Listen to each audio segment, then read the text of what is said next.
I will be talking of one community in particular because that's what I'm familiar with, which is the Kodava community. And they have a very unique set of beliefs, traditions, and therefore the architecture was also something that was that responded to that. And yet we will see that there is a built form which is adopted probably from some parts of Kerala, but the way it has been internalized and tweaked to respond to the needs of the people of Kodagu, I actually make for an interesting case. So I will just start with a very brief introduction to Kodagu for those of you who may not be familiar. And I'm assuming that some of the customs, some of the aspects will not be familiar, even though you would have heard of the place. Okay, so let's get started. So Kodagu, the land, okay, this is a map of Kodagu in the Mysore and Coorg Gazetteer by Rice. So it lies in the southwest part of Karnataka, borders Kerala. On the other parts of the other regions bordering Coorg are Dakshin Kannada, Hassan, and Mysore. It lies on the Western Ghats, and according to the International Model Forest Network, is a micro hotspot of biodiversity. Still retains a fair amount of tree cover, though the forest cover has depleted. A lot of the tree cover is now, oriented towards coffee plantations. The river Kaveri has its origin here and flows eastward. And the other major rivers are Lakshman Tirtha and Harangi, which are the tributaries of Kaveri. And then there is another river called the Barapole, which flows into Kerala.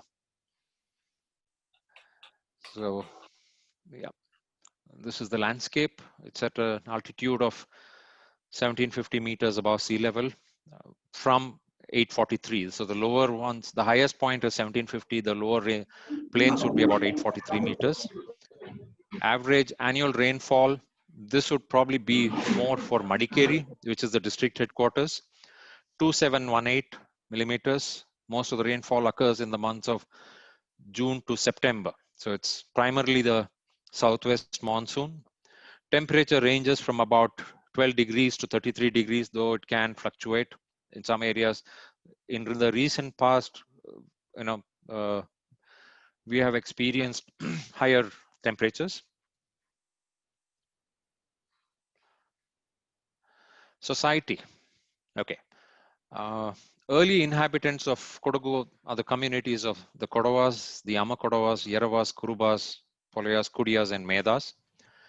The Kodavas are a landholding martial community. The unit of Kodava society is something called the Okka, which is a patrilineal joint family. Traditionally, all land of the Okka, which was termed the Jamma land, was held jointly.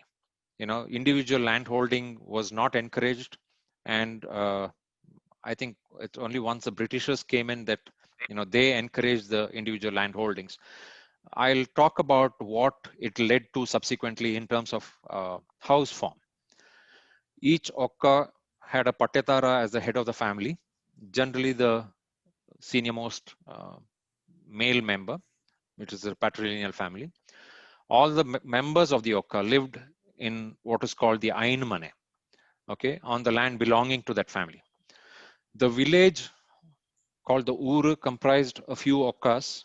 I have a Google map sometime, which I will, couple of slides down the line, I'll show you what the settlement pattern looks like today. And therefore we can kind of take it back and say, what was the settlement pattern looking like, maybe 200, 300 years ago? Because that's probably when many of these houses were built. Though from another aspect, there has been development of or the evolution of technology. Okay, so the village or Ur comprised of a few Okkas along with their farm labor which lived on the land and a couple of other artisans. So you had other craftsmen, say the smiths, the goldsmith, the washerman, some traders, and it kind of increased as the number of communities as you went along and you got closer to today. Religion, the Kodavas are ancestor worshippers. Each Okka has a shrine to the ancestor, which is called a Kaimada. The ancestor, or the original ancestor, the person who started the family is called the Karanava. The other main deities are the goddess Kaveri and Lord Igutappa. The Shaivite in 1600, Coog was, it became a dynasty later. It's called the Haleri Kings. They were Shaivites and they ruled from 1600 till about 1834. And they introduced the worship of Shiva and Bhagavati or Parvati. Rice was the mainstay of the economy, main crop, and therefore it had its influence on the festivals, the lifestyles. The two major festivals are associated with rice cultivation. One is the harvest festival. It's called Puttari. Generally happens in November, mid-November to mid-December, sometime depending on the lunar calendar. It happens usually on a full moon night. And then there is something else, another festival called Kailpod, which signifies the completion of the transplanting of the rice paddy seedlings.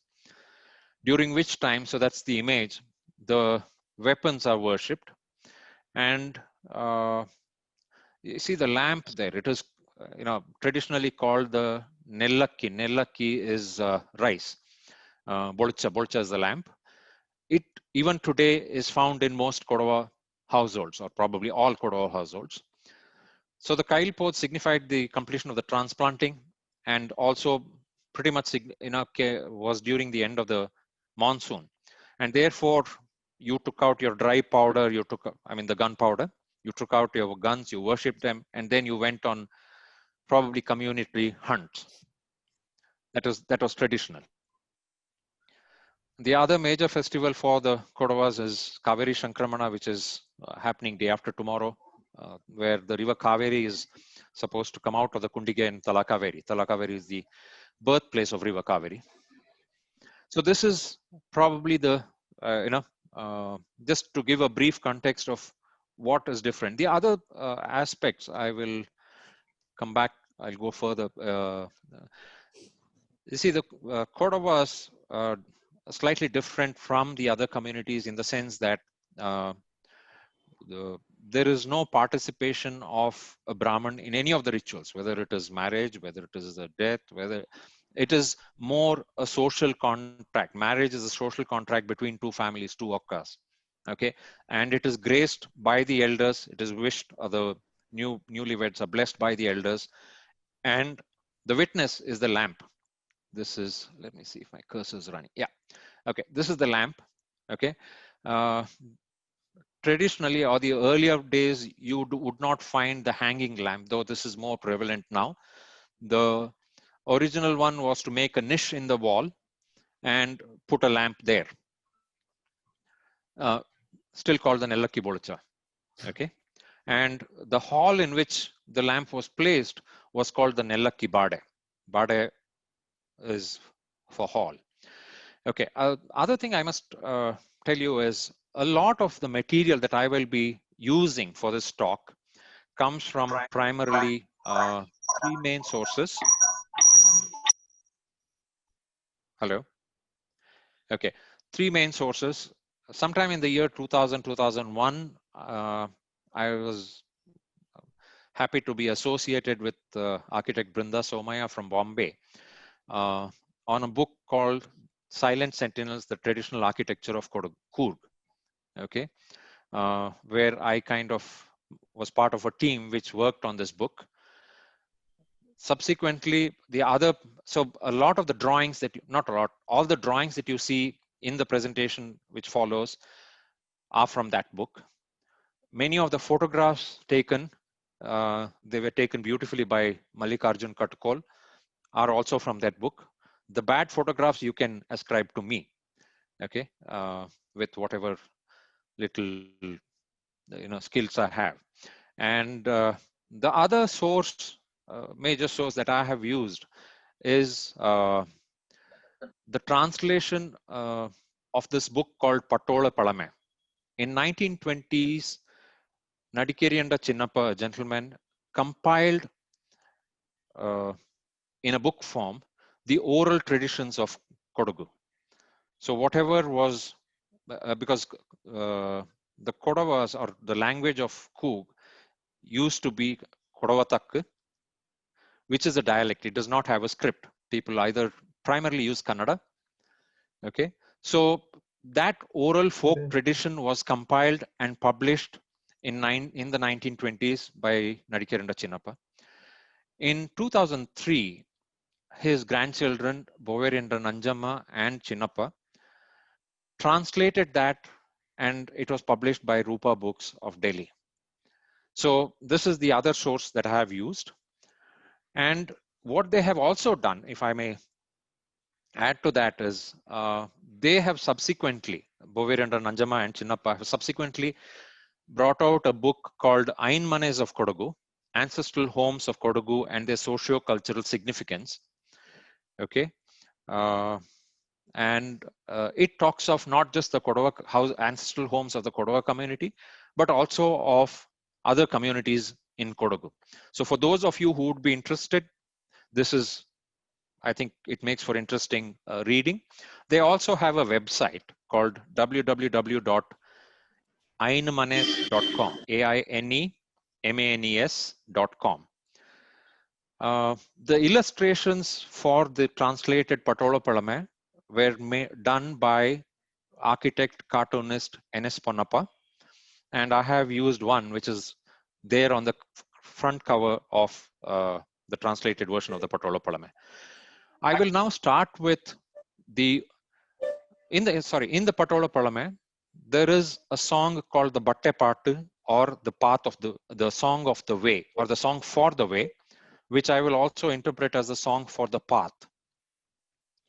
And a large part of this is actually a fairly detailed description, including material, including construction methods of a traditional ancestral house. So we will just go to that and I will read it out to you. Okay, the Batte Paattu, or the song for the way, I would also call it the song for the path. Behold the lane leading to the house of the Sokka. The lane is paved with Pandava slabs. Pandava, okay, this has relation to also something called Pandava Pare. Okay, there are a couple of sites in Coog where you have the incidence of dolmens, okay, megaliths, by a prehistoric generation. Now, we don't know how far before they were in history. And those dolmens are sealed off at the top by huge slabs of gneiss or granite schist. Okay, and therefore the general term in Kodavatakku for the stone slabs is also called Pandava Pare, and therefore that is where the Pandava slabs come from. Behold the beauty of the boundary wall, the wall built with stones from the jungle. Behold the shed at the gateway to the house, the gateway built with cut laterite stones. Laterite is present in Coog in certain areas in abundance. For example, there is a town of Virajpet where I come from.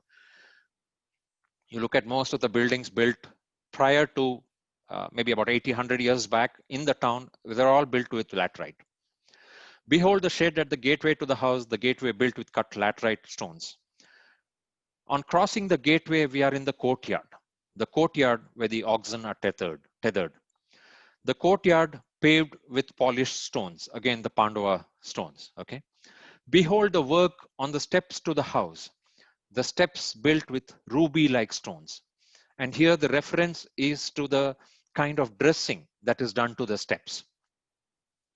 You should realize that this compilation happened in the 1920s, the original compilation, and therefore the songs in its form would have evolved, and therefore there is a lot of improvisation which would probably have happened. And therefore, even today when we went and we documented those houses, we saw that the front steps to the main house were actually extremely well-dressed granite stones. On climbing the steps, we see the veranda, the decorated veranda we walk across. On crossing the veranda, we see the threshold, the carved threshold we cross over. Behold the beauty of the house of the Sokka. 500 carpenters worked on it for 5 years, euphemism here. The golden wall plates, the silver beams, this is obviously metaphorical because they were all made of wood. The 4 Aymara slabs. Aymara is actually, huge planks of wood, resting on low earthen walls, which formed almost seats. I'll show you photographs later and also the drawings. What are the figures carved on the pillars? Figures of birds, figures of snakes. The figure of God Vamana is carved. The figure of a tiger, lord of the rocky cave. The figure of a wild bison in the forest. The figure of a barking deer is carved.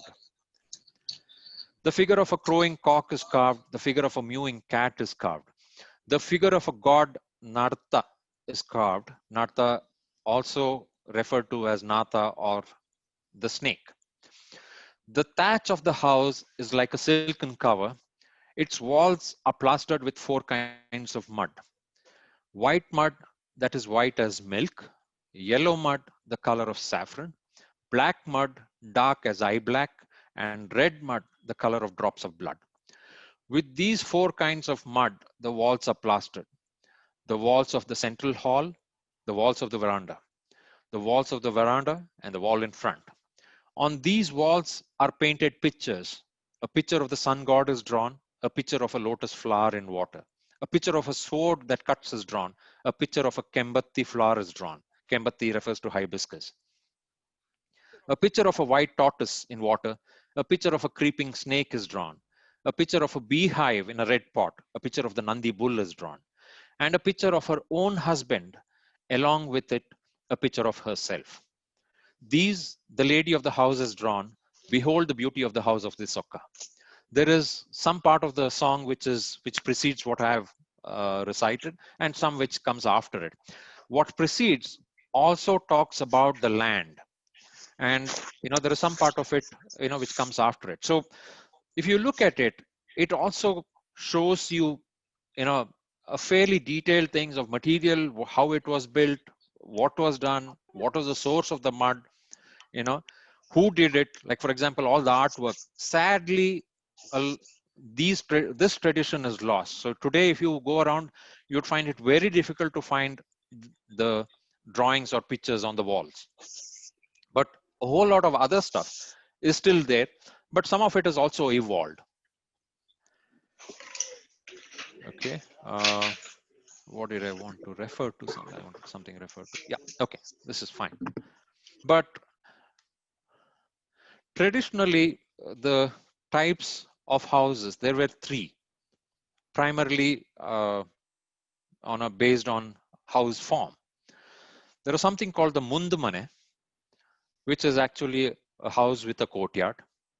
There is something called the Ottapore, which is a singular house. Pore is, Mane is house, Pore is also house. Ottapore is a single house, singular. So there is no courtyard in this. The third one is a Madakku Mane, which Madakku is a fold or a bend. And therefore, one assumes it would refer to something which a house which is in the L form. We did not come across something that is so, even though there is one house which I will show you, which is probably closer to what could be considered a Madakku Mane. What is interesting is if you look at this, so the poem talks about the thatch of the house. So the thatch of the house, today if you go, you would not see most of the houses with thatch. They would all be with clay tile roofs. And therefore, this gives a date of somewhere around 1800 to 1850 probably, because when they used thatch, they used it either with logs, rough hewn logs, or with bamboo. The moment you transformed or you adopted the technology of building with sawn timber and carpentry, you moved to using tiles for a roofing cover. So that kind of gives you a sense of probably when this house or this song draws from. And we will talk also, as I mentioned earlier, the British took over, deposed the king of Coorg or Kodagu in 1834 and took over the administration, and they kind of ruled Coorg till 1947. And they encouraged the breakdown of the Oka.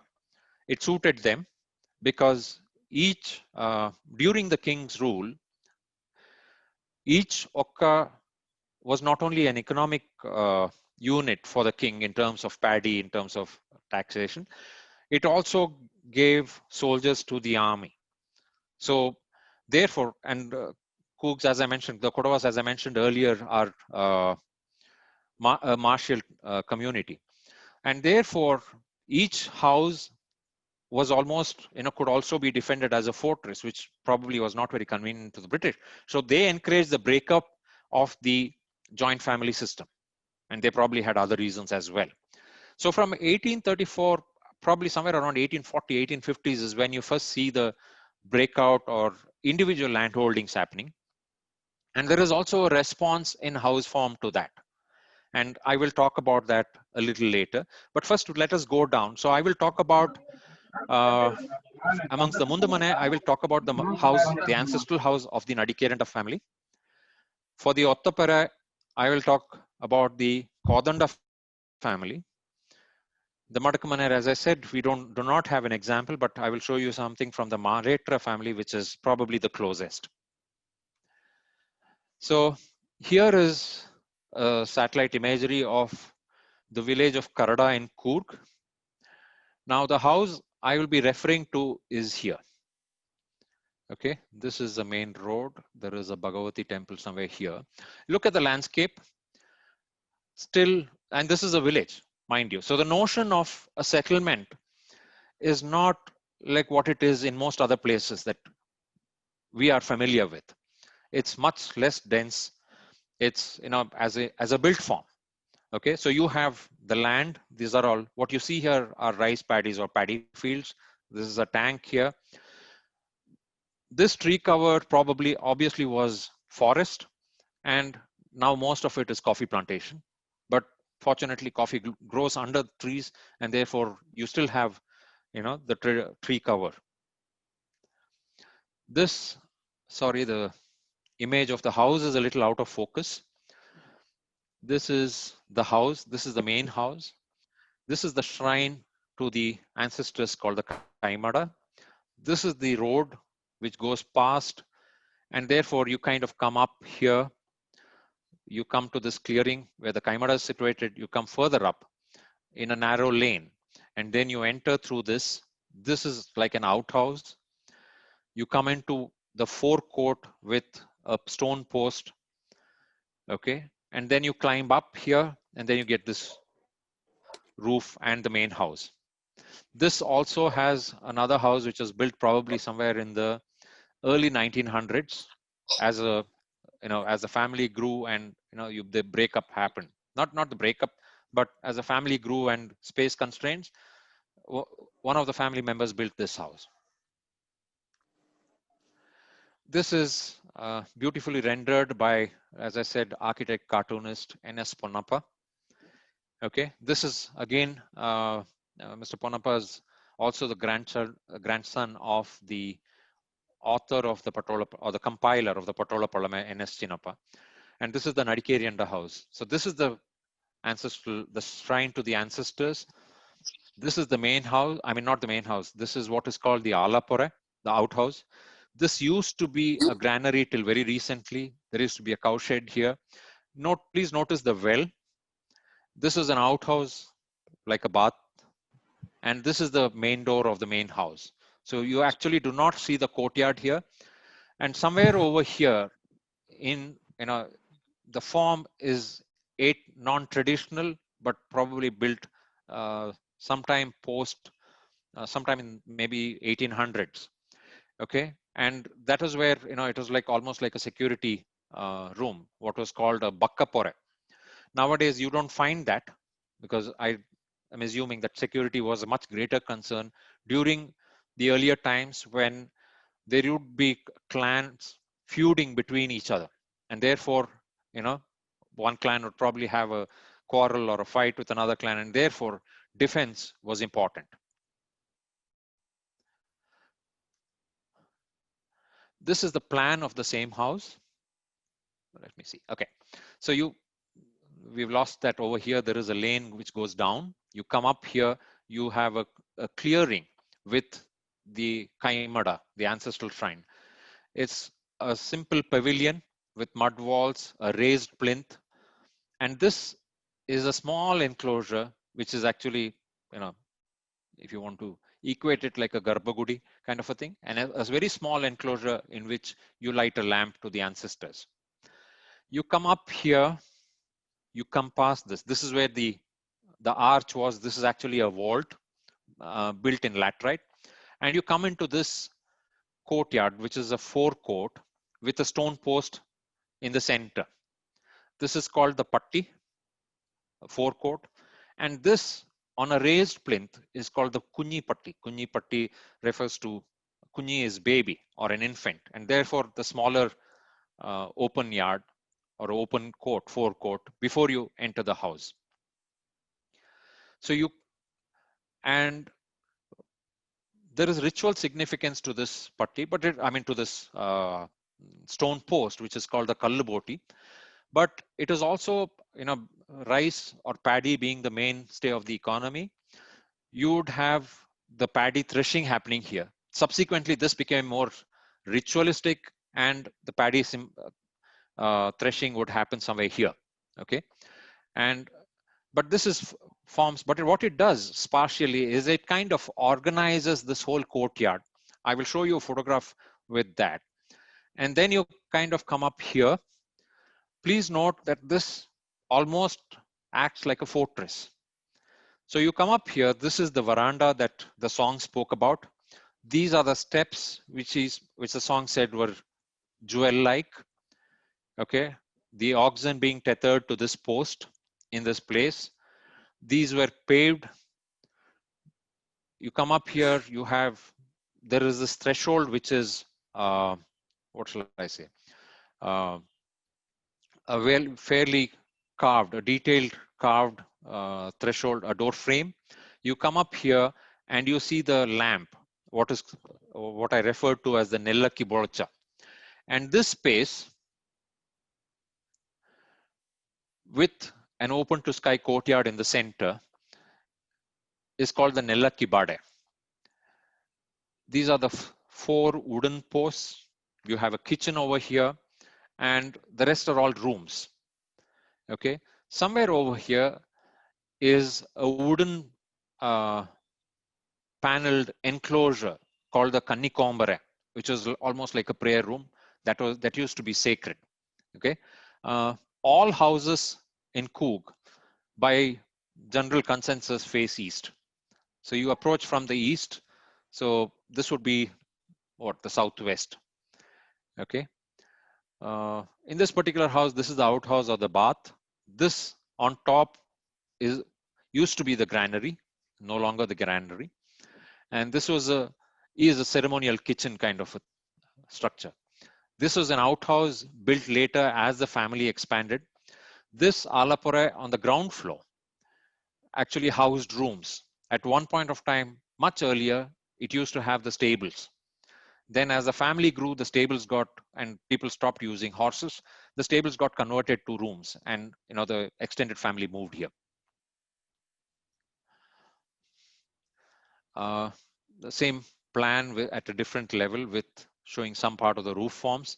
And this is a section through the house. So you see the levels.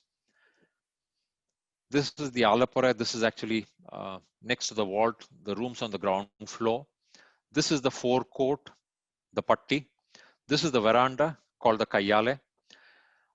And all houses in Kodagu had an attic. Yeah. Okay. This is an attic. Attic was primarily used to store rice for consumption. The granary or the pataya would actually have paddy which was to be sold or traded. The pataya, once it was, you converted paddy into rice, it used to be stored in cane structures, which are huge, fairly huge. This is the open courtyard, and this is the part of the Nellakki Bade. These are the rooms, and this is the new Pudiya Mane, or the new house.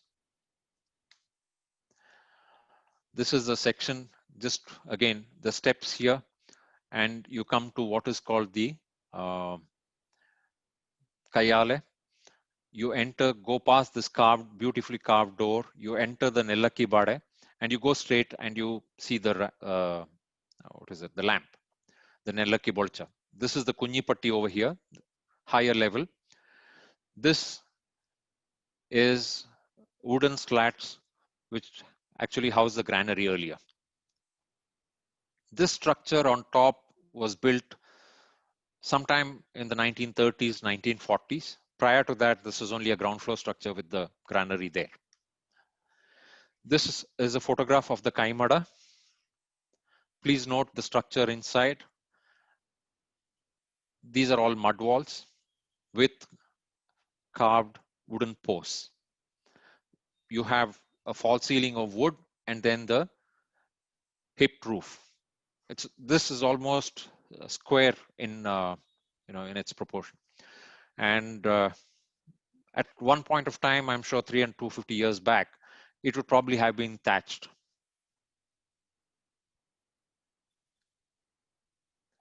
This is the patti or the forecourt. Today it is paved with laterite. This is the kalluboti, which kind of it acts almost like an organizing element for the courtyard. You come up through this arch. It's a vault. You in that freehand, that rendered drawing that I showed you earlier, you saw it from the other side. This is the inside.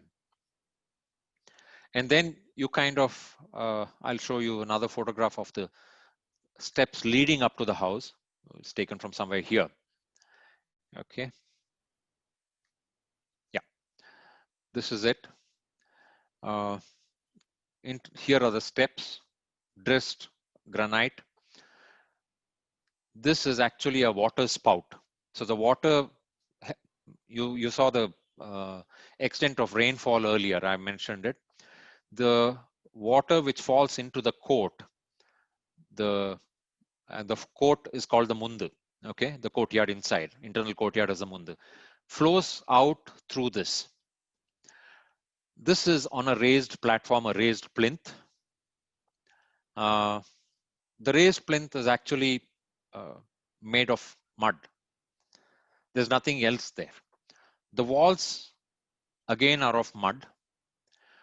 One assumes that this was they use the technique of building with cob walls, because these are not very thick walls, less than a foot, within a foot thick. And you had these timber frames, timber post and the timber beam. So it's a framework of timber and cobbed earthen walls. The lining of this plinth subsequently, because otherwise due to the heavy rainfall, it could deteriorate, or it would deteriorate, was made of laterite in some cases. In many other cases, you would probably find local stone. This is dressed laterite. You would also find undressed laterite in some houses. This part, what you see here, is the Kayale. Okay, there is, I'm not able to see the 1 minute, let me, yeah. So this portion here is what is called the Kunyipatti. So you enter up the steps here and you enter the Kayale. And the Kayale was almost like a male preserve, so that's where the male members of the family would sit. Okay. This is what it looks like. And please note the carved window here. Generally would be made of, none of these houses had teak, was not prevalent in this region of Coorg, and therefore there was no teak used in any of the structures. This is made out of jackfruit, and these are other jungle wood. This serves as a seat. It's called an aimara. This is just a wooden plank, whatever the thickness. On this side, it rests on an earthen wall. Here it is just supported by earthen piers. The walls are again made out of mud. The pillars, you will see the brackets carved here. This is an interesting thing. It used to have a mirror. So whenever the members of the family go out, you look at yourself and then you go out. But I'm assuming that this probably came more in the last, probably sometime in the early 20th century, rather than before that. Okay. You would see the floor of red oxide, but traditionally they would be of earth with a cow dung covering. This is of the courtyard inside. Okay, these posts or these pillars were actually done, I think, sometime in the early 1990s or mid 1990s. Before that, you had pillars which were like this in form. Okay, and this staircase, the wooden staircase, leads up to the attic, and the attic was a common feature of every house in Kodagu. This is again another aimara with an earthen wall, and the other side of the aimara was the courtyard. This is the window that you see. So the women folk in the house, if there was a stranger or somebody coming in, could look out through this without having to go out. This is not of the Nadikeranda house. This is of another house. I'm assuming it is another family called Palandira, if memory serves me right. I just wanted to show you what the structure of the internal or the Nellakki Bada is. So you had the open to sky courtyard, which is not used. Not used from a activity perspective. So you would kind of block it off here. This would be the living and dining space, and also the ritual space for the family. Okay, coming back to this, sorry, it's not there in this photograph. I couldn't lay my hands on that. This would be where you would have, in opposite the front door, is where you would have the Nellakki Bolcha, the main lamp. Okay, again facing east.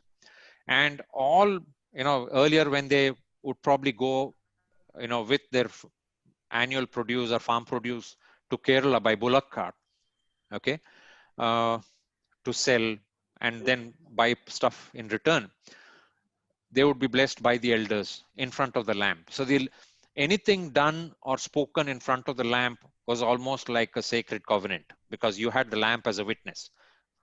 Okay, and that's why even today the lamp in Kodava households is very significant. Please note the brackets.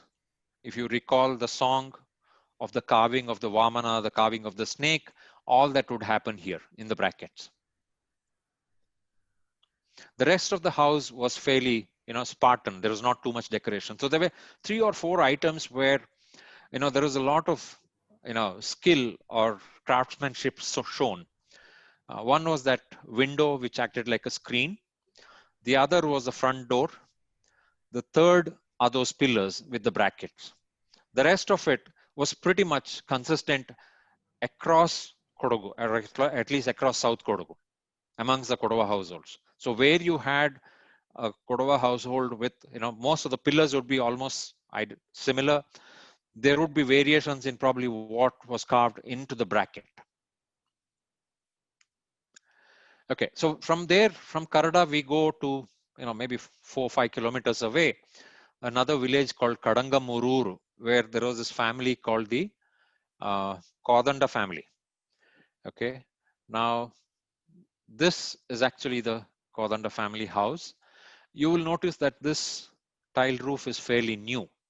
In fact, when we were working on the book and documenting this structure was not there, but the plinth was there. So obviously there was a structure at one point of time. I will show it to you in the photograph as well.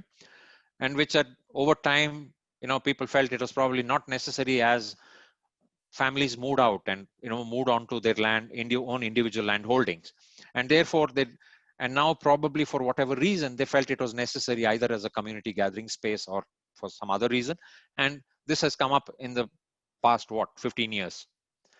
Okay, this is the Kaimada here. I will just go on, and these would be the lands. So the family house or the Ainmane would be built on family land, and the family tradition, or the Okka, consisted not just of the family land, but also the family house, and then of course there is folklore, and then there is family tradition. So here you have a slightly more close-up view of this. This is the Kaimada. You come up here from the paddy fields.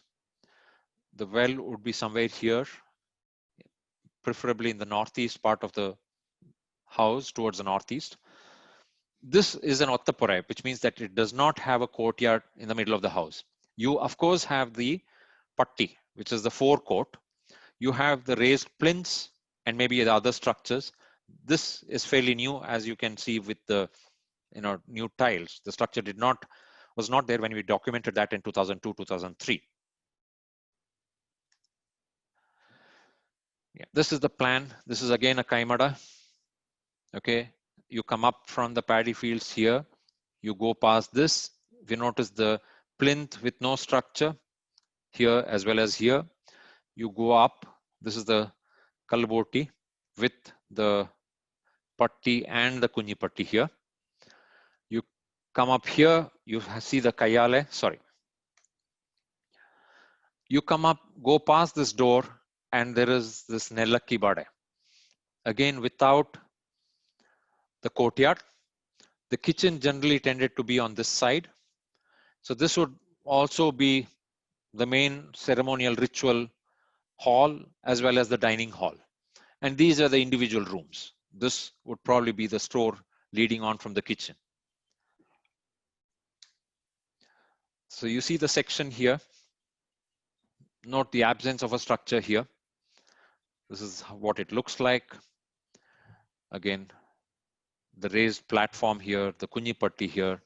There is a small entrance from here, done, I would assume, more recent because the road is now shifted to behind the house, whereas earlier the approach would have been from the paddy field in. This is the main hall, the Nellakki Bade, without the, what shall I say, the courtyard. Okay, so there are no pillars here. This is the Nellakki Bolcha, the main lamp. And as per tradition, the lamp would be lit in the morning and the evening by the lady of the house. This is the front door, the carved one that I was talking of. So each family would have a variation of this carving based on who the carpenter was and his skill.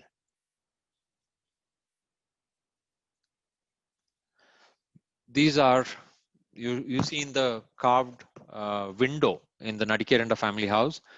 Now you see this from the other houses. A fair amount of, artistry going into this skill. And this is the closest that we came to what is called the Madakkumane. But what is also, this is the Maletra family house closer to Virajpet. This is not a Mundumane, not the house with the courtyard, even though you have the front forecourt here. This is interesting because of, this is the main house actually. This is an extension as the family grew. And this is also interesting because if you look at the ground floor plan and the first floor plan, there are living quarters on the first floor, not just an attic. This obviously would have evolved over time. So here you see the bend in the house. So this is probably the closest that we came across to what one could call the house with the fold or the Madakkumane. And again, there is the well right here. The talk is, yes, water is important. I will read out a small account of somebody's memory when we were doing this book, of somebody's memory of a narration of how a house was built, and where he cites the importance of water. So before you built the house, you ensured that there was water. But even within that, you did not, most of the Kodava houses were not built closer to the paddy fields, which was lowland. It was built higher up, obviously owing to a viewpoint of security or defense.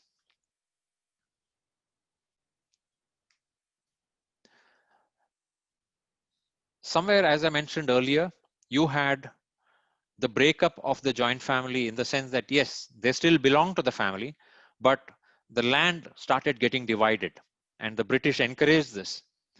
And therefore, each individual took one share of the family land, moved out there, and then built the house. This is the Bopaya house in North Kodagu. Built when we did it, it was probably 82 years old. So today, I'm assuming it would be a little over or slightly over 100 years or close to touching 100 years old. Okay. You see the influences, part British, part, floral, obviously owing to craftsmen. This is the granary where paddy used to be stored. This is the attic where, you obviously had stuff for daily consumption. The attic also, see, in 96, I was part of renovating or restoring one of the houses.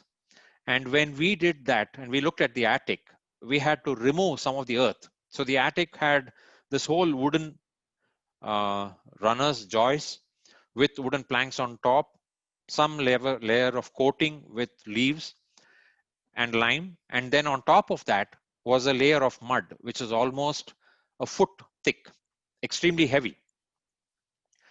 Reasons for this, one could also be thermal, and Coog obviously, in maybe 200 years old or 250 years old, would have been much colder than what it was.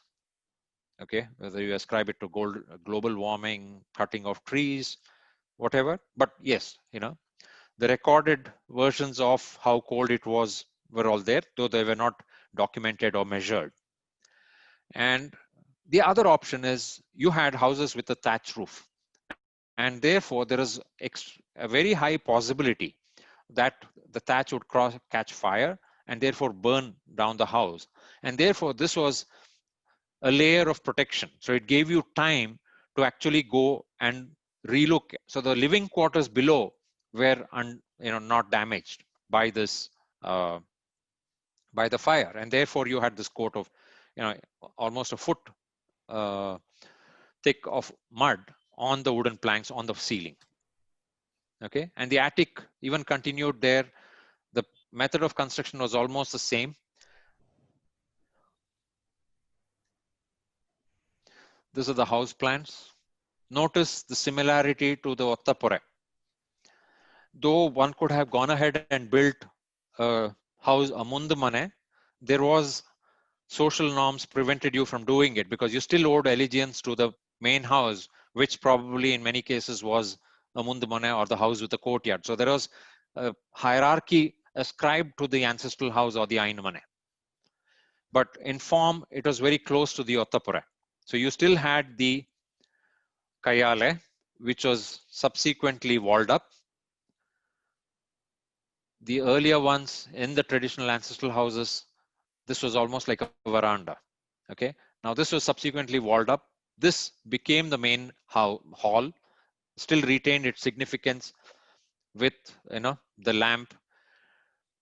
And we also have a photograph, and this is the top, constructed as an attic on the first floor and then subdivided subsequently to meet the changing or the evolving needs of the family. This is the picture of the main hall. Would have been the Nelakki Bade. Notice the lamp here, the Nelakki Borcha in front of the main door. Furniture is different. You do not see the Aymara here, but the Aymara on the veranda would have been there till such time as the wall was built. You did away with that decorated window here probably would have been there at some point of time, and then this would have been. Notice the method of construction of the roof, pretty much the same.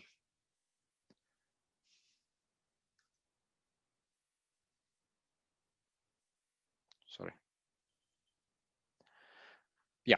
So that's pretty much what we have here. Now, to go back to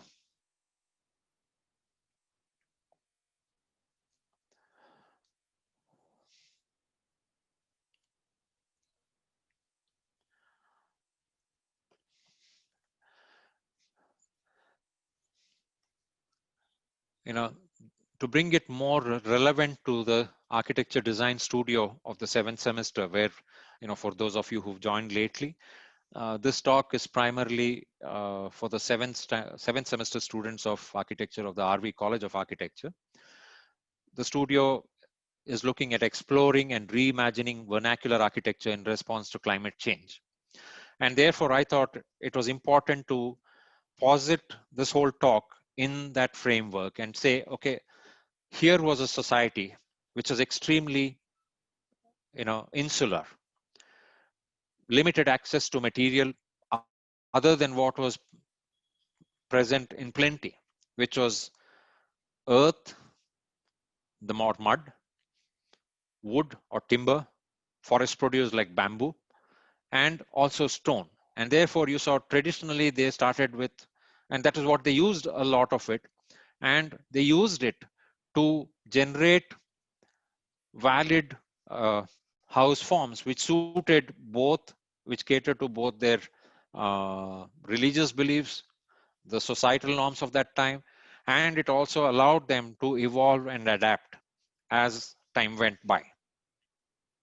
Some of what was there earlier from a very practical, pragmatic kind of a thing, as time went by, became a little more ritualistic. Okay, for example, this, which is the Kalboti. I will just, at this point of time, read out what I mentioned earlier about a gentleman from the Palandira family, Mr. Palandira Devaya. He, at that point of time, 2003, 2004, he was the Pattedara. The Pattedara is the head of the family. Well, the gentleman was probably in his 90s. And I have translated this from what he had written in Kannada. And he says, this house was built in the year 1800. In those days, tiles were not available. It was a thatched roof house. Bamboo was used for the rafters, and the reapers were made out of bamboo after splitting it. The thatch was laid on top. Thatch, also being a rice growing society, was available in plenty as a byproduct of rice cultivation. Prior to this, the family lived in the Uru Kuppe. Uru Kuppe is a cluster of houses. Now we don't see hardly see many of them, with houses close to each other. Any work used to be done with everybody joining in. There is an old saying about building a house. Minya Tanni, Allinja Tarwad. Okay, Tanni and Tarwad. Tarwad is the Kerala word for a joint family house. So Minya is, first you look at water. So first you check whether there is water, and then you build the house. That's what this adage means. And therefore, everybody joined together. First, everybody joined together and dug the well, and then they built the house. Because even to build the house, to process the earth or the mud for the house, you required water. For this house, Devdar timber has been used. The carpenters, sawyers, and other artisans were from Kerala.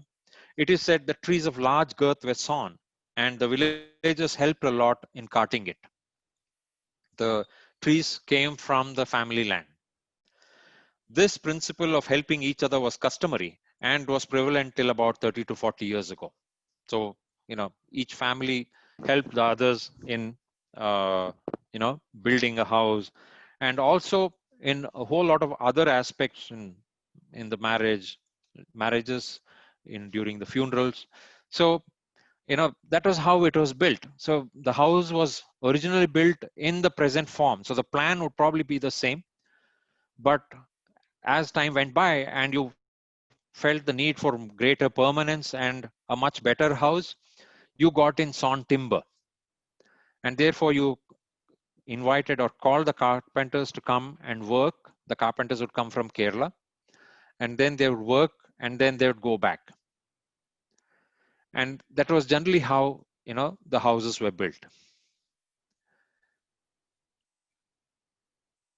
Okay. I think with that, I will stop. If there's anything else, anything specific you would like to hear or ask, please let me know, and then we'll talk about it. Thank you.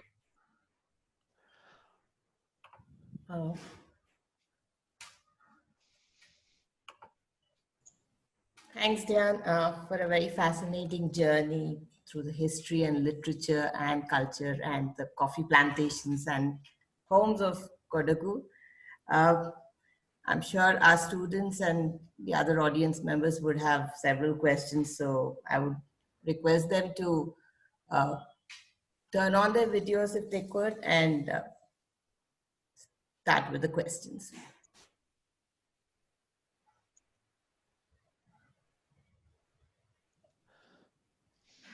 And unmute themselves as well.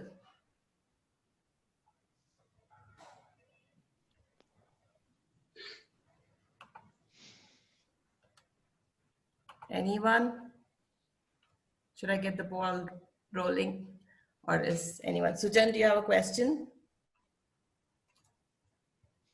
No, ma'am, but I like the presentation a lot. A lot of information. Yeah. Yeah. Hi, Dhyan. This is Architect Deepak here. Yeah. Hi, Deepak. Yeah. So just to break the ice, I would like to ask a question, basically. Sure, please. Yeah. So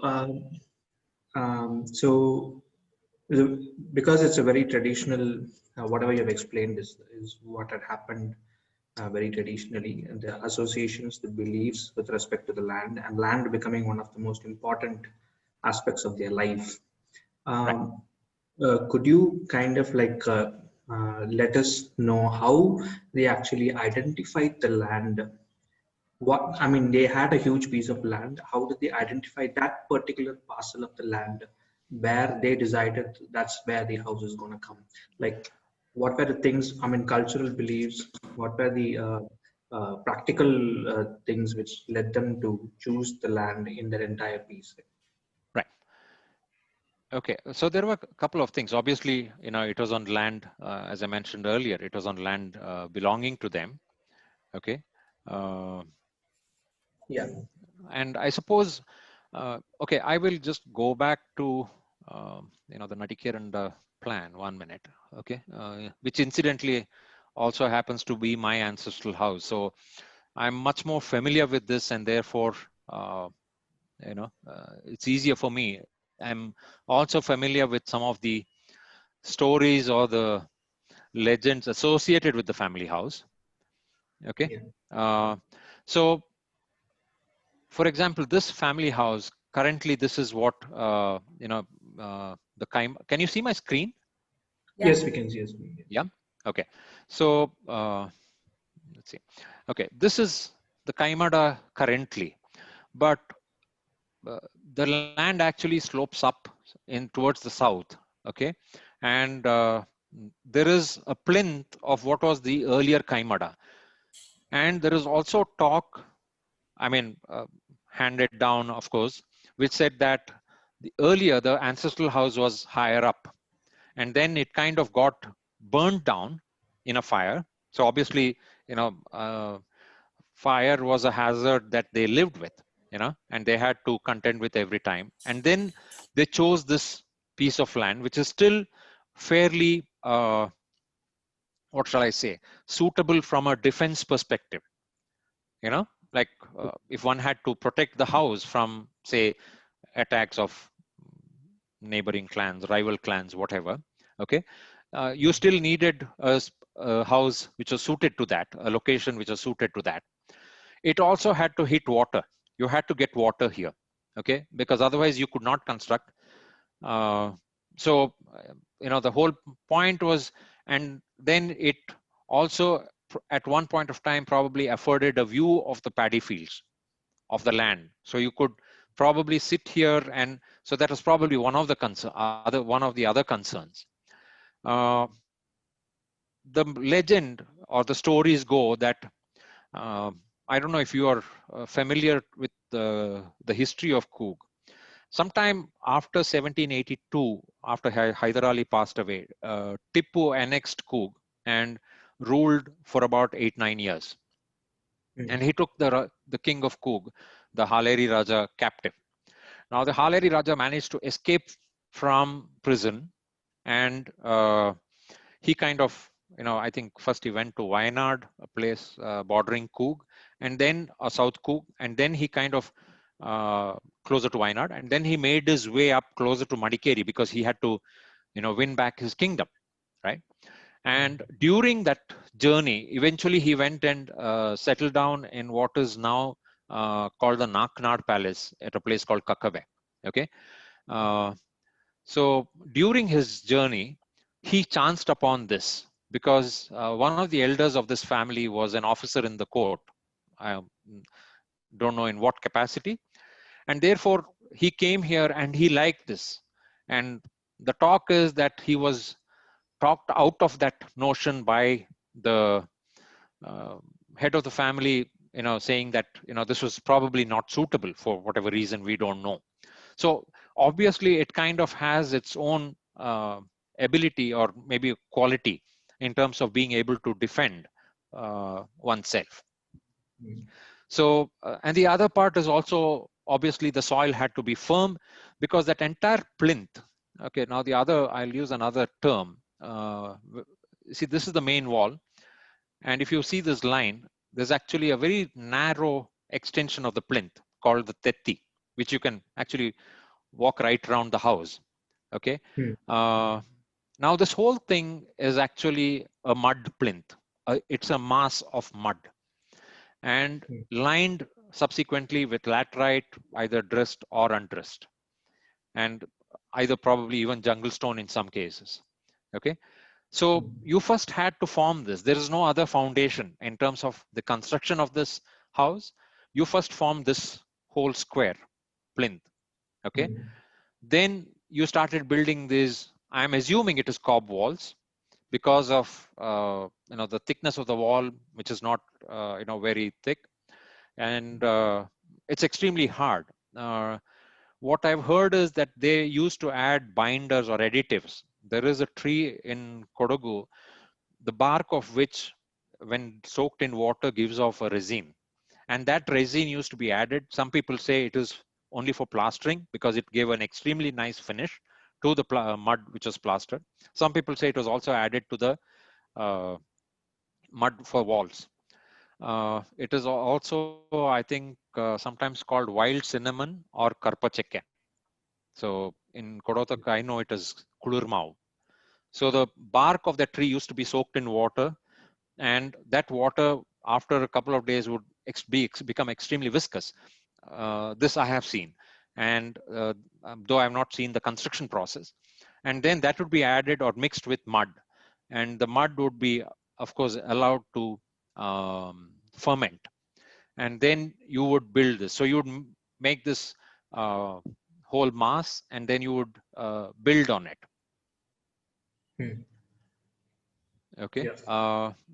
Does that answer your question? Or and obviously the mud didn't come from anywhere else. The mud came from there, and therefore they would have to look at whether that mud was suitable to building.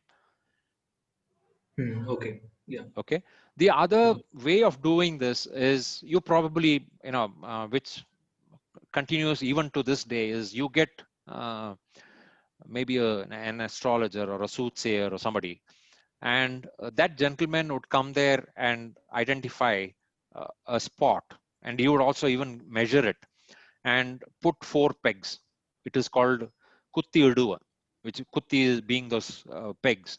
So you put those 4 kuttis at the 4 corners of the house, and whatever was built within that. So that's also part of the, and that happened probably much later, as with this whole cross-cultural exchange during trade with Kerala. I'm sure it didn't happen in the distant past, because even this house form, even though it is, one could probably ascribe it to, say, the Nalkettu houses of Kerala or the Tharwad, okay, had a very particular or a specific ritual connotation. Like, for example, the Kanni Kombare, the Nellakki Bade, the lamp being here, the Kayale were only the male members. And what we also observed during our studies was that, and this is fascinating, I mean, across whatever this, maybe half of the 4,000 square kilometers of area which Coorg is, or Kodagu is, a lot of these are actually found mainly in South Kodagu. There is no significant variation. Most of the houses, I think for the book, we probably documented about 6 or 7 houses with the courtyard, the Mundumane. The dimensions, bar a couple of inches here and there, were more or less the same.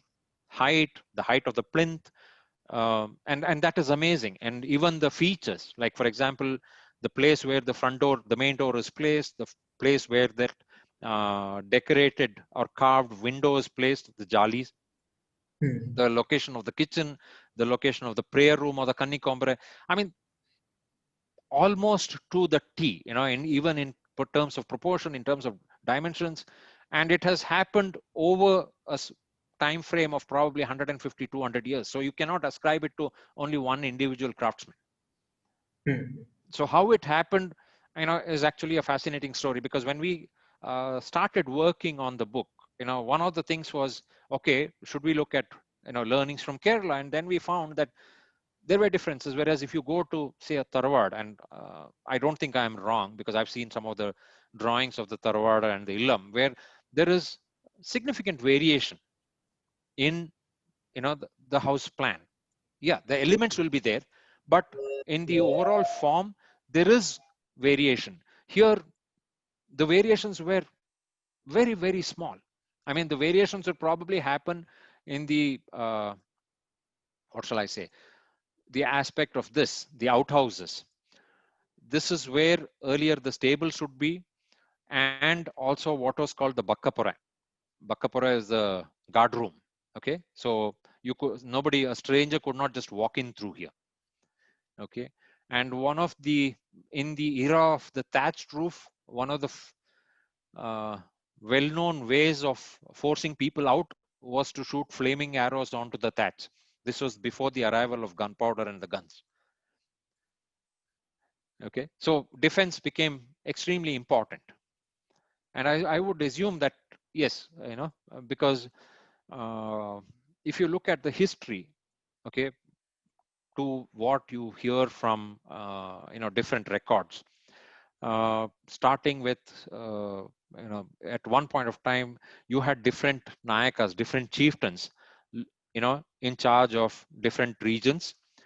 And there were constant battles. And this would be from, say, the 8th, 9th, 10th centuries onwards till almost, I think, there was an element of stability, political stability, from the 16th century onwards, from 17th century, sorry, from when the Haleri kings took over. And then, of course, subsequently the British came. Yes, yeah. Yeah. Okay. Dhyan, So Kishore, just one, just sorry, to add, Deepak, go on. just to add to that, one more small question. Like, you were talking about that mythological part where the king was trying to find a place, and then he identified this, but then he was talked out of it, and then he left to the other. Yeah. So, and then you were talking about the various aspects of how they would actually come and identify, look at the mud, look at the water, and all the aspects which are like practically required for the construction of the house. So these days, the way we do it, I mean, I was involved in building a small resort in Coorg, and when we went over there, it was like almost like a forest land. So when we went over there, the way we did it was, none of the surveys would match. None of the surveys would actually, I mean, we took some 2-3 surveys, none of them matched. So it was extraordinarily difficult. And then we kind of involved an ecologist to help us. And then the way he did it was he would just walk the land, and then whatever was walkable became our path. And then he used to spot the places where, you know, the units can, possible locations. So it was more of nothing to do with anything on drawing on paper or doing CAD or anything, any of those digital surveys, none of that, but just walk the land to identify this. So is there any story like that which talks about how they did it?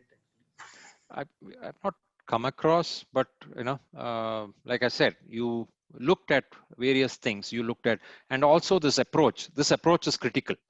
You know, from way down, you would never notice that or never realize that there was a house here. Okay, because there would be, you know, extensive tree cover in front of the slope further down. Today, of course, a lot of it is coffee, but and you never had a clear line of vision to the house. So the approach to the house would actually have paths which are, you know, turning and twisting. So you had moond madk or 3 bends in the path. Yeah. Hello. Yeah, I'm here. I'm here. Okay. So we have a Hi, comment. Jan. Yeah. Hi. Hi, Jan. This is Kishore Tapa. Yeah, Junior. Okay. Yes. Yeah. Tell me. I just want to put one word to Mr. Deepak, who was just curious about the location of the money. See, basically, if you remember, there is this spoke which we refer to, right? The grids where the energies move in Coorg. So probably that may put a little bit of light to this. Yes. Okay. Deepak, just to put that in perspective, what Kishu is talking about is, you know, what I mentioned earlier about the family member seeking the help of an astrologer. Okay. And then you would kind of identify that, you know, there are certain paths in which the spirits move, and therefore you don't obstruct the path of the spirits. You kind of identify certain areas, because otherwise there is no reference. You could build anywhere, right? You had the freedom to do that. But you would kind of say, okay, if I build this, and that is why even if you look at how the building around the main house happens, there will always be an element of a gap here, right? So, you know, that is the way in which it kind of, was, you know, the one of the, what shall I say, one of the reasons or how they went about putting those pegs, those stakes. And when I said Kuttiyudu, I effectively said, okay, you can build within this 4 corners, which indicates that, okay, here you're safe from the spirits. The rest of them, you take care of yourself, you know. So what you can't control, I have taken care of, but what you can control, then you please go ahead and do. Thanks. Yeah. Other questions?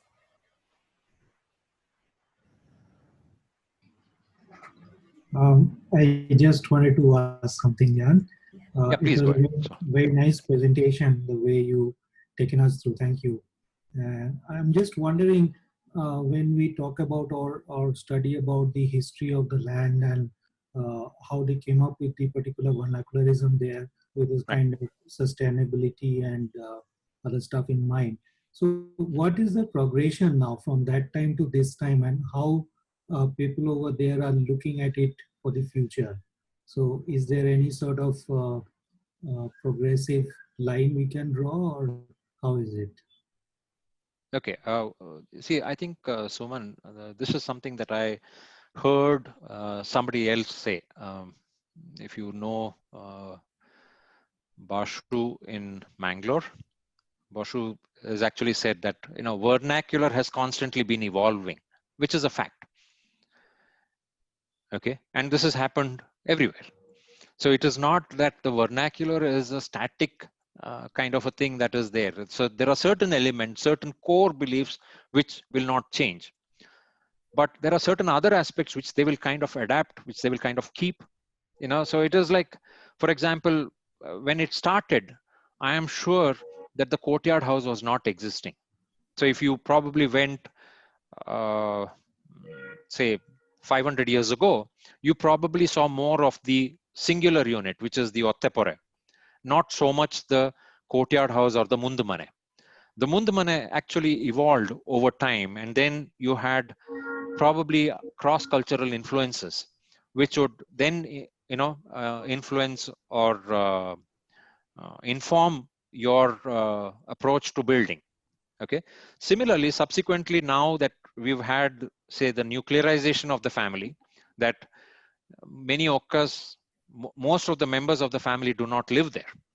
Now, you know, you probably have maybe one or a couple of members. So this has become more ritual in its character now.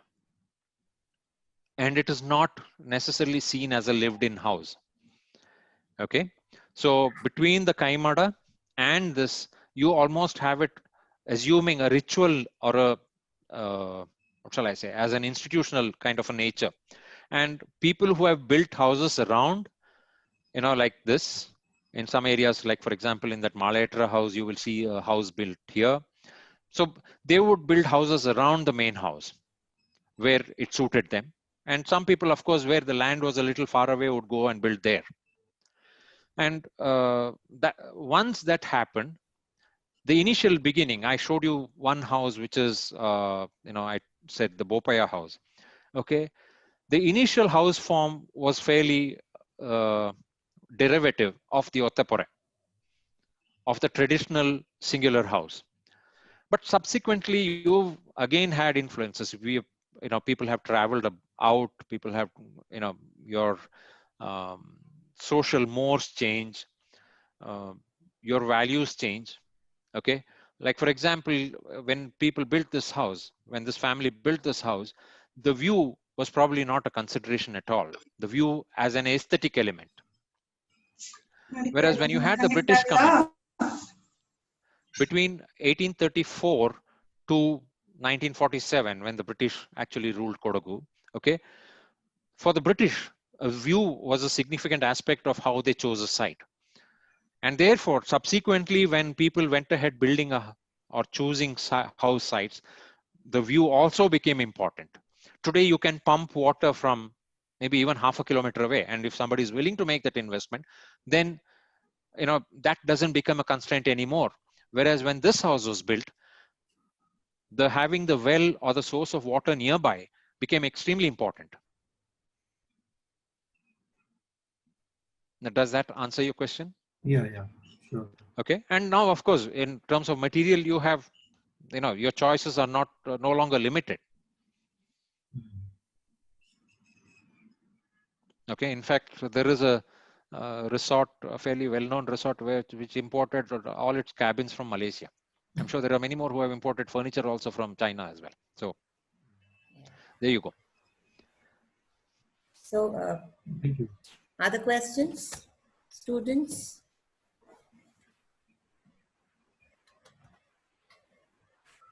So, Dhyan, I have a question. Yeah, please go ahead. So this is again from the perspective of our studio, I guess, going since we are dealing with a lot of these themes, culture and the idea of local, and you know, I love the way you brought in literature and the writing, which we don't do a whole lot of, and we've been encouraging the students to look at. I don't know if there's a problem with it being in the local language, and we. Yeah, you'll have to accept somebody coming with a guitar and singing the working drawing. Yeah, I guess. So, sorry. Yeah, go ahead. Yeah. So I was just wondering, you know, so again, how does one then, and we have taken the bold and ambitious task of trying to reinterpret the local or the vernacular. And that's what we want to do this in the studio.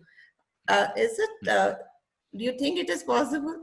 I mean, as in, because when you talk about vernacular, people Yeah, sorry, go ahead. You're not finished. I'm kind of finished. You tend to... Yeah, you tend to kind of lapse into a nostalgia, and when one talks of culture, there's a lot of talk of it's all very nostalgic and something that cannot be retrieved or reinvented. So these are Okay, difficult okay, things, right? but- Yeah. okay. Let me say. I think my understanding of the vernacular, okay, Huh. in, so obviously it's subjective, is that the vernacular is extremely pragmatic. Anything which is redundant, anything which is non-convenient, not convenient, will just be dispensed with, and the essentials will be kept. Okay, so when we as architects have to go ahead and try and reinterpret the vernacular, we would need to figure out what is relevant, what is not relevant. What is the context? For example, this whole thing of the attic. Okay, today a lot of families in Coorg have moved away from rice or paddy cultivation, and coffee has become the mainstay. From somewhere around the 1840s, 1850s, coffee has become the mainstay of the economy, not paddy. So the paddy is today a more ritualistic kind of a thing. There are few people, not few, quite a few people who still cultivate paddy, my father being one of them. Okay, but there are many who moved away from cultivating paddy because it is economically more viable, more consistent. And therefore, the storage of paddy on top of the house or the attic is now redundant in so many cases. It's just a box room. So today, if somebody built a house and did an attic, would be purposeless.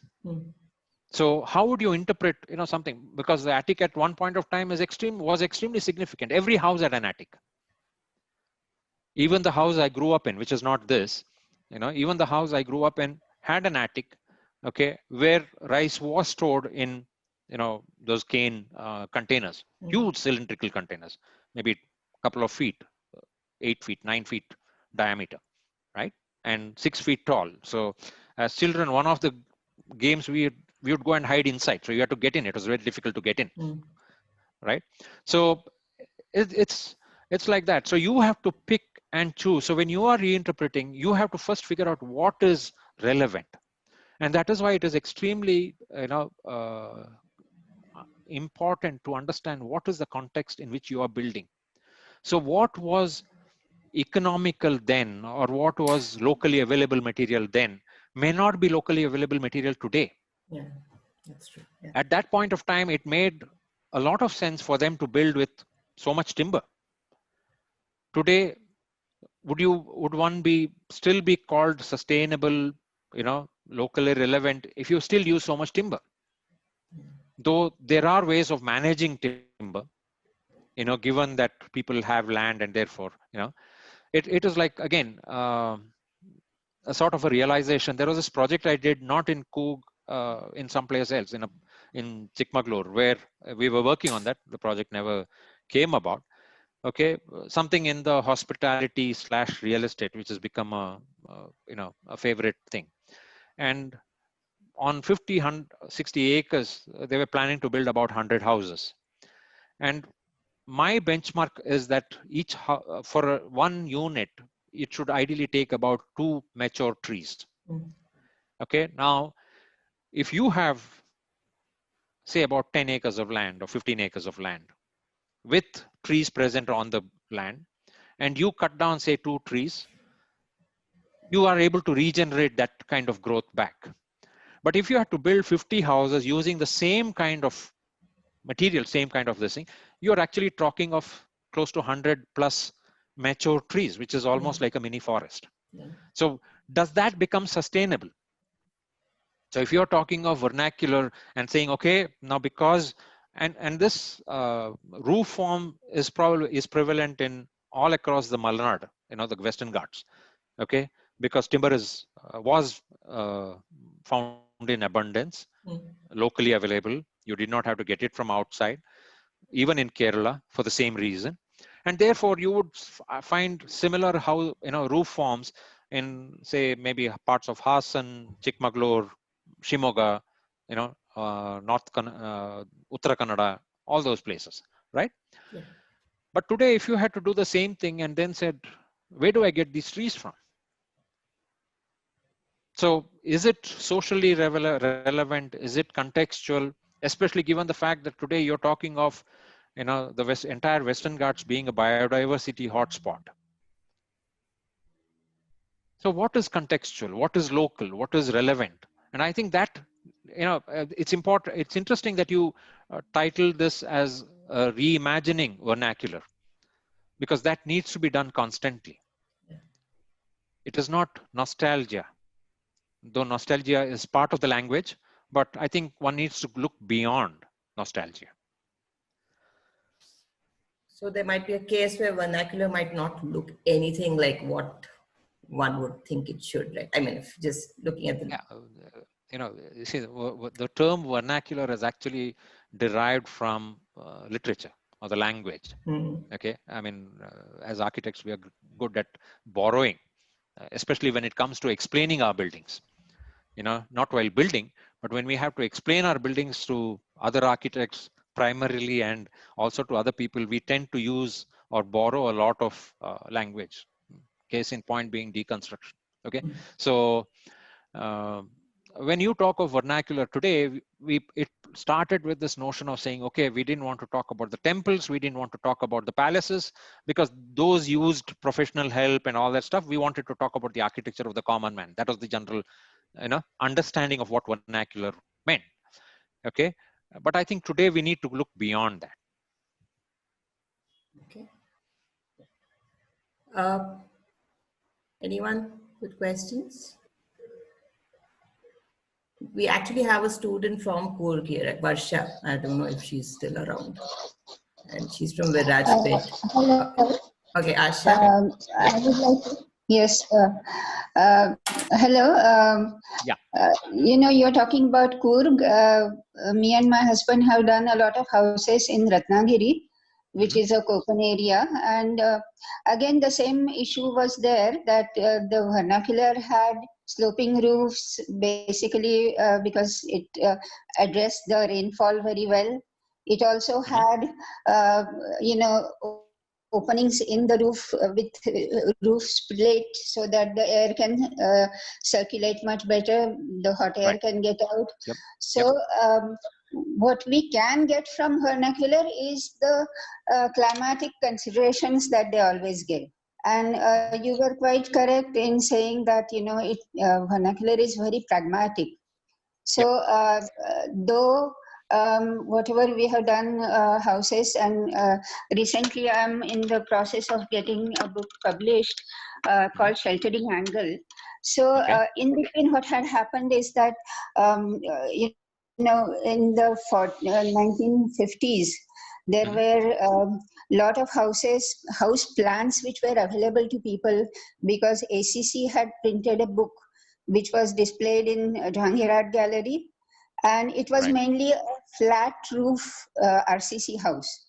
And after 50s, a lot of the people built those because the plans were available. But because it was a flat roof house, it tended to leak. And also it didn't have the air circulation. And concrete being the material which is really prevalent, ultimately we need to use that. But we need to use also a sloping roof, which the people don't know how to deal with, because the large hipped sloping roofs are difficult to do in concrete. So we have developed a system of flat and sloping roof in which there'll be simple rooms with singular sloping roofs, or different roofs which are segregated by flat roofs. So this is what we are calling as a new vernacular, mainly because it's a very adaptable system.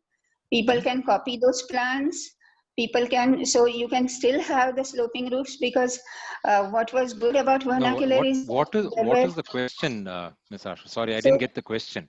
So what I'm trying, sorry, I mean, it doesn't sound like a question, but what I was saying is that the pragmatism, which is very important in a vernacular, when you are saying good is not possible, so what was your solution to that?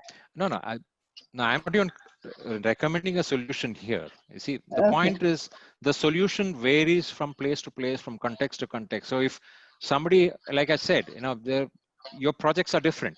So recently we did a house in Coog where, you know, we managed to, by a hand, by the fate of God, one tree was felled by lightning. So we used the Okay. timber from that. And then there was another huge tree which had 4 trunks. So we used 2 of the trunks.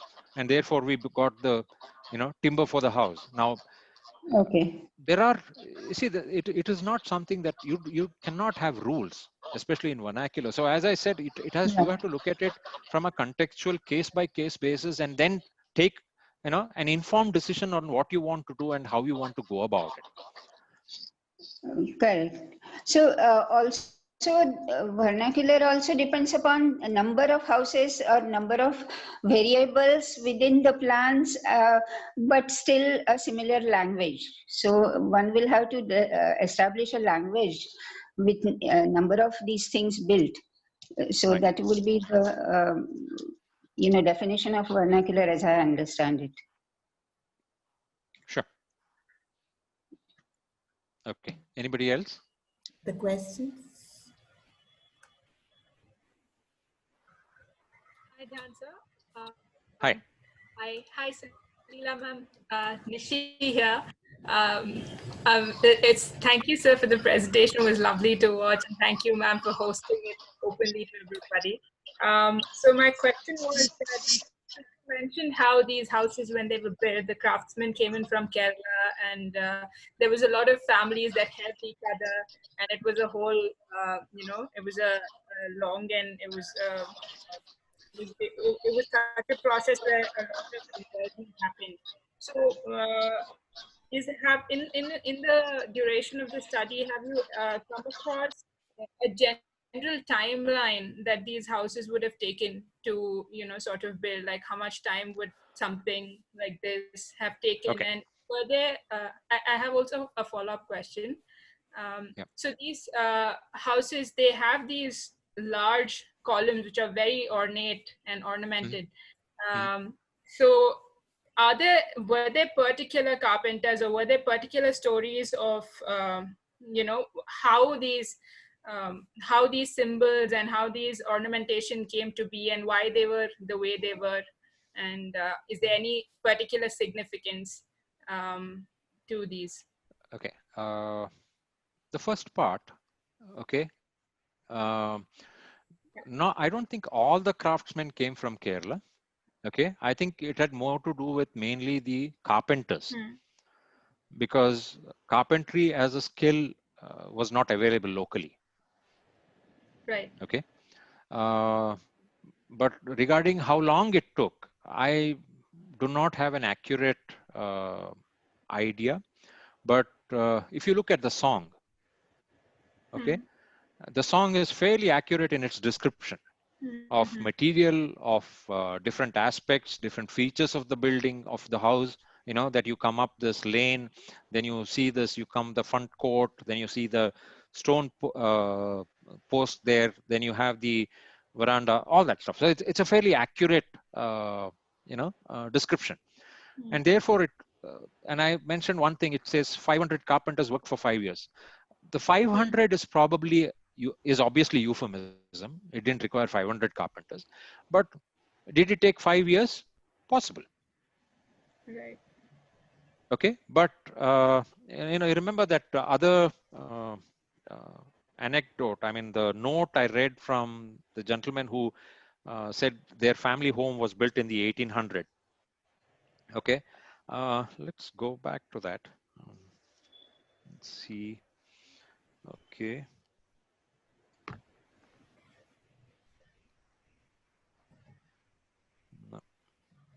No, it doesn't talk of how long it took. And these houses were probably built 200, 250 years ago. Yeah. So, somewhere that bit of information, just like the, how they process the mud, is probably lost. Right. Okay. Okay. And Like, for example, yeah, go ahead. no, go ahead, sir. Yeah, like, for example, if you recall, there was a slide in which I showed the spout, which I said took the rainwater from here, This is the spout. Right. Okay. The rainwater from the courtyard came out here. And please remember that this whole plinth is mud. Hmm. Okay. Now I was trying to figure out how, what did they do? Did they line it with stone? Did they line it with brick? And then somebody came up and said, no, what they did was when they were doing this plinth, they stuffed it with banana stalk, Okay. banana stems, and then they set fire to the banana stem. Hmm. So you know what happens to, when you fire clay. So without anything basic, homegrown, intelligence or acquired skill or information, you just developed something which was impervious to water. Yeah. And only the spout is articulated. There is a certain amount of, this is laterite. This is actually cut laterite. So it's very interesting. The details that go into the house, like your windows are small, all that stuff. But where, a small detail, there's actually one more detail. I'll just see if it is there in the previous. College correct. Hello.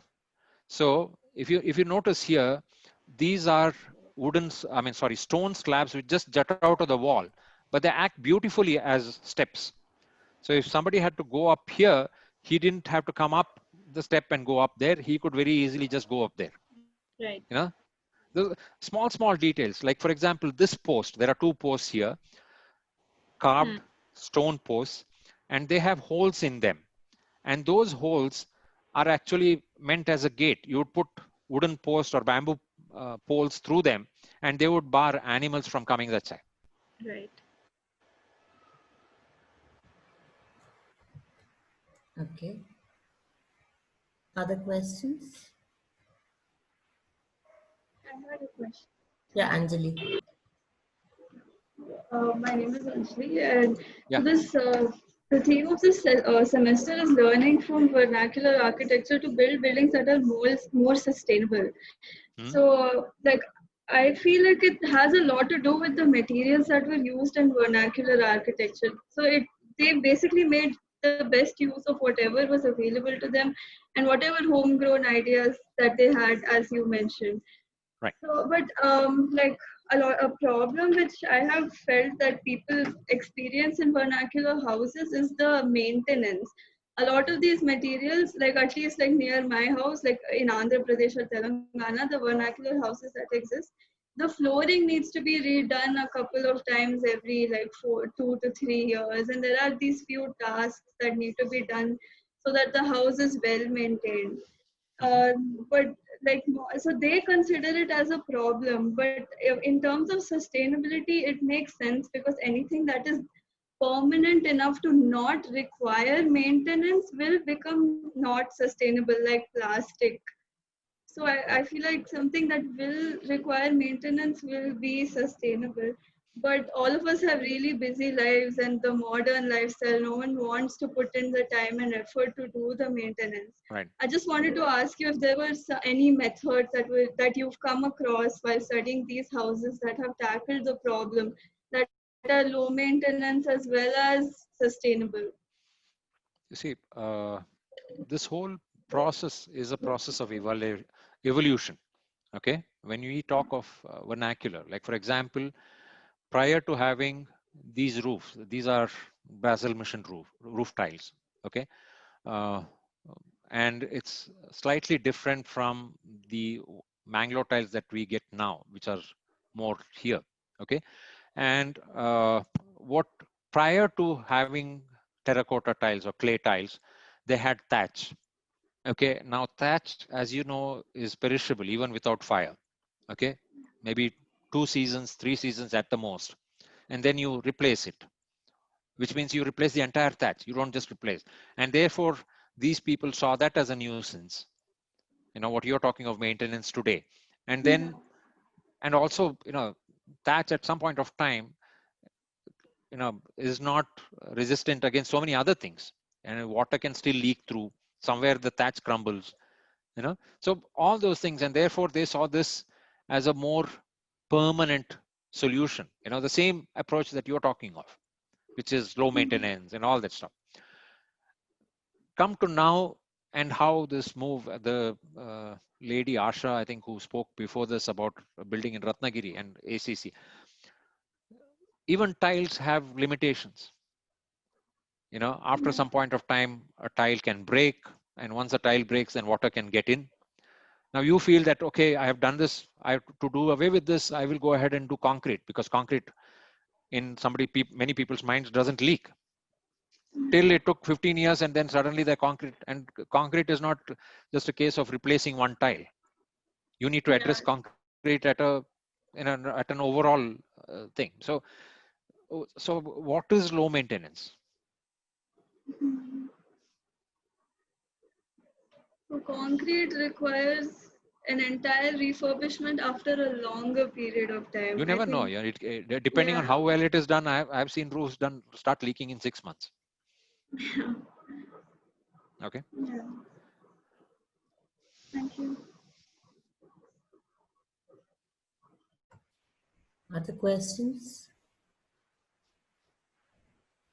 So Dhyan, another thing, so there's some people who don't like the word vernacular. So they say, as you said, and vernacular, so local seems to be the more appropriate term to use. Regional? Regional, okay, regional as well. Yeah, regional.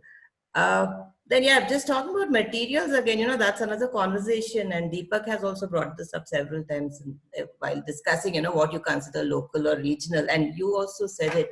So what might have been available earlier might not be available now, and what's available today perhaps also pushes us to rethink. I mean, when you're thinking about sustainability, right? We're talking more about recycling plastic and those kinds of materials that don't really go away otherwise. So that's kind of paradoxical as well, right? So how do you on the one hand, we have the sustainability question, and then you have local, and how does one reconcile those contradictions? I suppose that's part of the joy of designing or practice. That's a challenge, I suppose, if you are open to it, to accept it as a challenge and then respond to it. The other option is to ignore it. Ignore it as in? Ignore it as in ostrich. So you have you can just say that, look, this is a non-existent problem. Today you use cement, steel, whatever, what cement is doing, where it is being sourced from, at least, as I think Laurie Baker said, at least use cement for what is more relevant, or use less of cement. So can we do things like that? Okay. And so therefore, I think it's extremely relevant for us to understand the implications. Like, for example, even when we talk of sustainable or climate change or whatever, sometimes we are blasé about a certain material because we don't see what it does in the communities where it is sourced from. Okay. And as I think, if I'm not mistaken, Gautam Bhatia made this comment. He says, as architects, we have blood on our hands. Whatever we do has some impact either on society or on the environment, on so many other things. And therefore, if you have to approach it, if you have to say, look, I will, and you cannot not have an impact.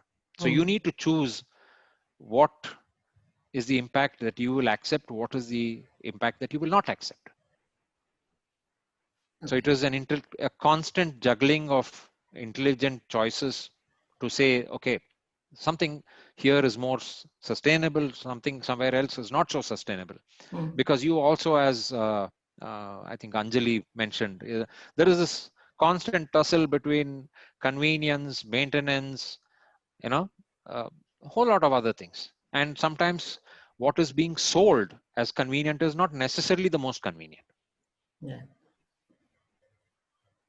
But it is also that, you need to have the skills prevalent in certain areas to process that. You also need, for example, some ways of building. Like, for example, if you have to build in mud versus if you are building with whatever that formwork that you use, concrete, where you can put up a roof every 3 weeks. Okay, which is extremely fast. So you need to be, do you have a client, if you're an architect, who is willing to wait that time, or will that client come to you and say, no, I want this house in 4 months because there is some other exigency which is impacting him.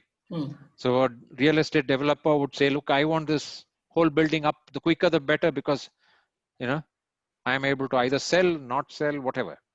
Yeah. And the So I think it's a question, primarily, it's a question of informed decision making. It's a question of informed choices. Yeah. And it's also what the market provides is what perhaps I'm hearing as well, right? As in what is available in abundance, and there's this disconnect between the source and where it's available. So I think that's something we're seeing as well, in thinking of our own studio many times. So we've been encouraging our students to explore where the material actually comes from, how far it's coming from. So we are kind of defining local or if regional. So we're kind of saying you should really know, because you say, hey, everything is available in Bangalore. Wood is available, this kind of wood, that kind of stone. But then where is it coming from? All those hidden costs of actually bringing them from where they've come. So those are not really considered a lot, I guess. Yeah. I just have one last question. Sorry. Yeah, go on. Go ahead. No, you go ahead. No. If you, the point is, at some point of time, if you looked at everything, you would not build. Yeah, I guess that's true. So it's a question of, the cost benefit. Who is it costing? Who is it benefiting? Yeah. And what is the cost benefit? So I just had one more question. Does anyone have any questions? So I know the talk was about. Okay, yeah, go ahead. I just have one question to ask. Then issue again here. Sorry to bother. I just want to know that, is it true that in your research, have you come across any cases where the age of the house is also predicted? Say, this house is going to last for 100 years, 150 years, 175 years, something like that? You see what? Okay, like I said, this is okay. Salila, by the way, Kishu is also an architect. He's from Coog as well. No, I'm a civil engineer. Okay, civil engineer, and but he's from Coog. Okay, Kishu, the point is, okay, I can talk about this particular house. This is the Nadikeranda family house to which I belong. Okay, so it's easier to associate when it was built to, fortunately, the author of the gentleman who compiled the Patola Palame also did a genealogical tree for the family. Okay, and we kind of know by information passed down over generation as to which people were around when this was built.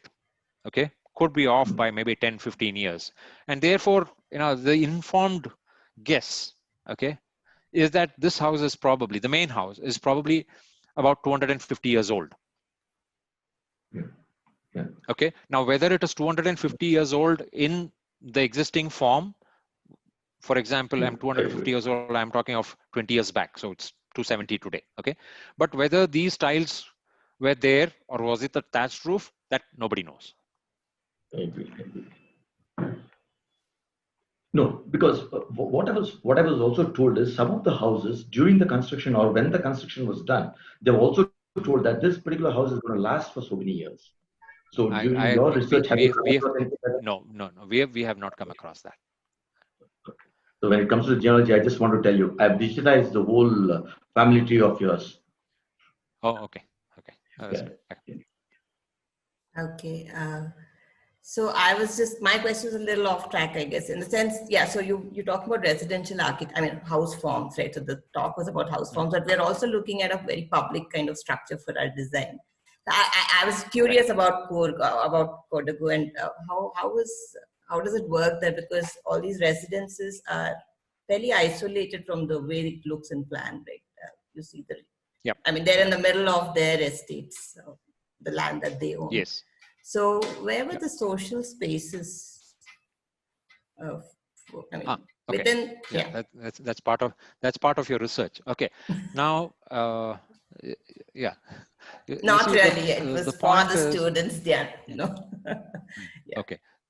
Okay. So every village or ur had what was called, the commons. I mean, there are common grazing lands.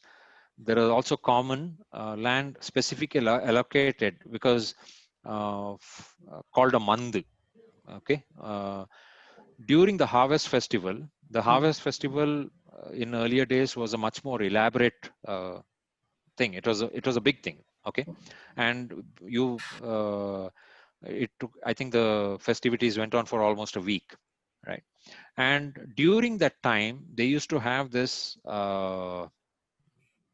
kolata. Kolata is folk dances. Okay, in the village common area, which was kept only for this. So there would be, it was also called, there was parekali, which was almost dueling with canes, which was like a mock sword fight kind of a thing. And it was converted into a dance form. Then you had the temples. And then there was another form at the village level of dispute resolution. Okay. It was called an ambala, which is just purely a pavilion. Okay. It is not the ambala as experienced or known from Kerala, where it is a temple. Here, the ambala meant a place where the village elders would sit and there would be dispute resolution at the village level. So I would think that these, were some of the commons.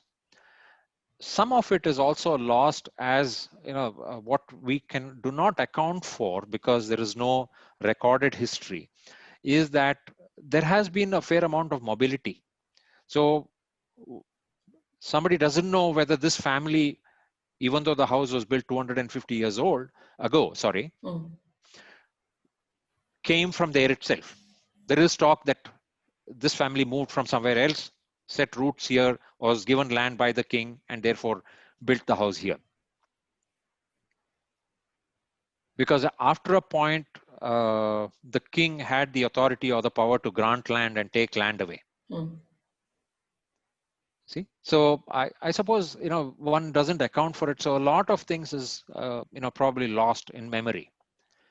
And there was a fair amount of, I think, societal churn also around the time when, Tipu took over, coup, and he deposed the king, and the 7-8 years. So one is not too sure of any other records prior to that. Okay. Thanks. So I think we've kind of come to the end of our session. It's almost 8 o'clock. If there are no more questions, okay, I think we can. Any other questions, guys? Can we close the session? Okay. Well, Dhyan, on behalf of our studio, again, thanks so much for this lovely talk. And I hope our students enjoyed it. Yeah. Thanks actually, a lot. like I said, one individual I forgot to thank. Actually, Niranjan, who's just graduated from the Wadiyar College of Architecture, helped me put this presentation together. Okay. So I think I have to thank him for that. And thank you, Niranjan, if you're listening in. Okay. Yeah. And otherwise, yes, thank you so much to the RV College of Architecture and Salila and all your colleagues for having me, give this talk. Thank you very much. And for also coming. Thanks to, and when I approached both architect Brinda Somaya and Boviranda Nanjamma for permission to use material, they were more than willing. They were, very happy to say yes. So thanks to them. Thank you very much. Hi, sorry. Hi, so I hope you were seeing the chats. I know there are a lot of people who have. Yeah, I took a few pictures that I'll send Dhyan. So. Okay, yeah. Okay, so for anybody who wants to continue, ask any questions, and not been able to do this, my mail ID is dhyan.belliappa@gmail.com. It is DYAN.BELLIA, B for Bangalore, ELLIAPPA, P for Peter, @gmail.com. So, I'll be more than willing to discuss this. This has been something that I feel very strongly about. And I'm very happy to say that,